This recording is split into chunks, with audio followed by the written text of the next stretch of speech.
is-sibt li ġej fil-Pjazza tal-Mosta se tkun qed tittella t-tieni edizzjoni tal-Festival Festa Arasel. Is-Sindku tal-Mosta Kit Kassar qal Net News li l-festival jaqgħad flimkien żewġ ingredjenti marbutin storikament mal-Mosta, il-qara ħamra u l-għasel. L-qara ħamra li t-tradizzjoni tgħidilna li fil-Mosta kienu jsiru li tieb torti tal-qara aħmar. L-għasel li skont l-istorja u l-istoriċi jgħidu li fi żmien l-għasel kien iċarċar mill-blat ta' il-għasel minħabba li kien hemm jgħixu ħafna fih ħafna naħal. U spjegalna kif dan il-festival li kien isir snin ilu reġa' ngħata l-ħajja s-sena l-oħra.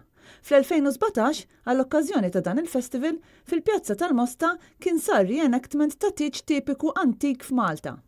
Karl Tanti, kunsillier fil-lokalità tal-Mosta, spjegalna kif din is-sena il-festival se jieħu xejra differenti u se jkun qed jiffoka iktar fuq l-aspett mużikali bil-parteċipazzjoni tal-veteran tal-mużika jazz Charles City Gatt u l-grupp Airport Impressions.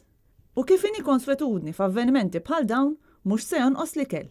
Fil-pjazza se jkun hemm numru ta' stands li se joffru varjetà kbira ta' ikel tipiku marbut ma' żewġ ingredjenti li fuqu u bbażat il-festival. Is-Sindku qalilna wkoll li għal din l-okkażjoni pizzerija Mostija se tkun qed tniedi Pizza Mostija li l-ingredjenti tagħha għadhom sigreti, iżda li wieħed għandu jifhem li se tkun tinkludi fiha il-qara aħmar u l-għasel. Dan il-festival jagħmel parti miċ-ċelebrazzjonijiet fl-okkażjoni ta' Jum il-Mosta li jiġi mfakkar kull sena fis-16 ta' Settembru.